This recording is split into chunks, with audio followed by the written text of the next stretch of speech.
Hey everyone, Mike here. It has been a while since I've done a live broadcast, but I'm back. So here's the thing, and here's why you're looking at this lake scene behind me today. Over the last few weeks, I was on vacation. Actually, I've been back for a week now, but doing a really good job at procrastinating and getting back into doing these live broadcasts. That's another whole topic, right? But spent 2.5 weeks, and this was the view I had every day: fishing, canoeing, hiking, more importantly, connecting with people, connecting with my wife. We had some family come up too. It was very relaxing. And here's the cool part: this place, you'd have to drive for an hour to get a cell signal.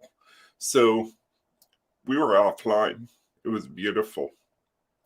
Anyway, as I said, I'm back. And what I wanted to talk about today was getting beyond the obvious.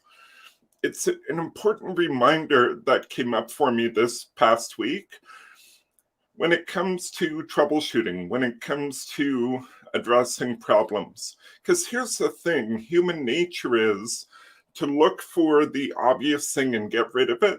So that might be causing a problem, of course, but look for the obvious thing and get rid of it. Because what we're doing is we're relieving ourselves of the anxiety that we have a problem.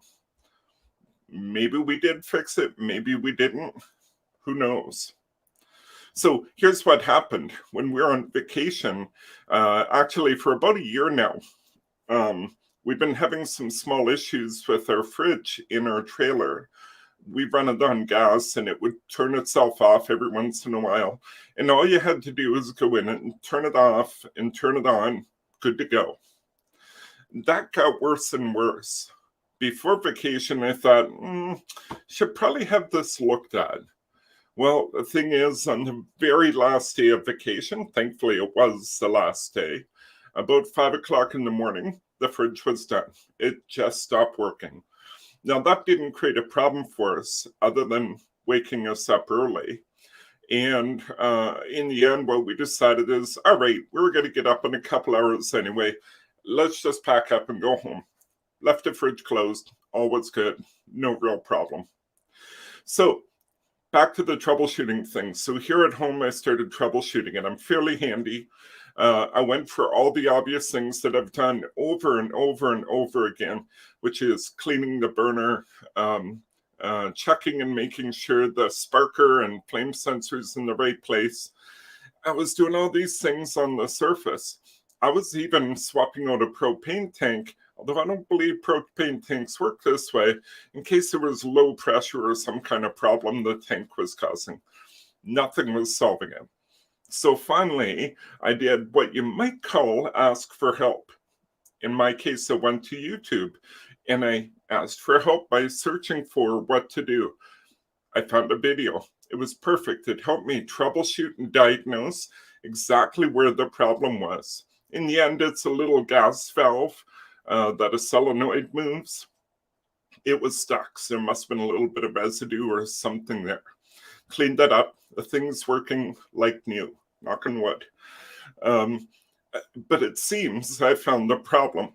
So here's the lesson in this that I'm taking, or the reminder, is too often we look at problems on the surface, right? We're looking on the surface at all of the obvious things. In a team context, we might blame other people.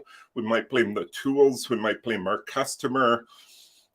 We might make excuses. Whatever it is, we find ways to stay on the surface. What we need to do is get below the surface.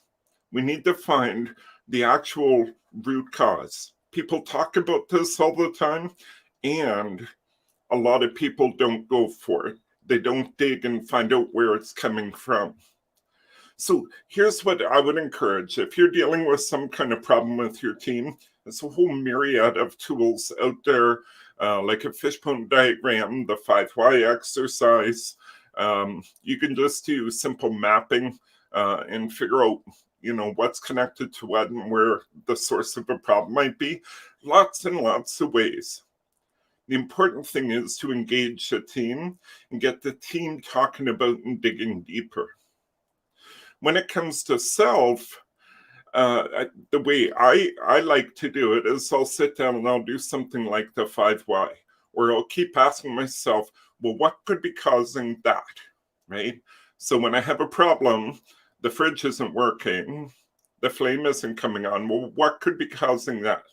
Oh, perhaps the burner isn't getting gas. Well, what could be causing that, right? Keep digging. What could be causing that? You'll know when you find the right thing.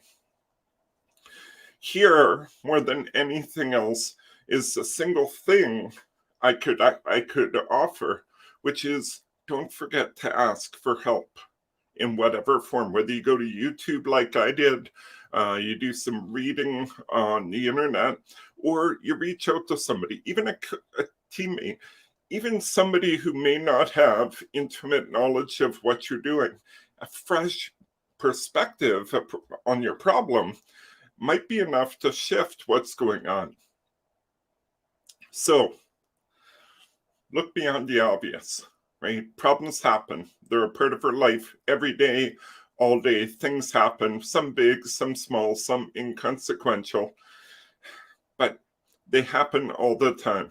So look beyond the obvious. Look beyond that thing in the surface to find what's really going on. So I have one more thing for you. This coming Friday at noon Eastern, I'm running a pop-up training called What If There Are No Problems? Check it out. Go to leadingforchange.ca, learn with us, and in there, you'll find a webinar link, right? Sign up. It's absolutely free, no obligation. We're going to explore this thing of problems even deeper, because what if there really aren't any problems? This is not one of those things where it's like, oh, there are no problems, there's only opportunities, right? It's not that, right? But how can we approach things as if there are no problems? I hope you'll join me. We're going to explore this important topic together. Until then, until tomorrow, have yourself a great day, and I look forward to seeing you tomorrow.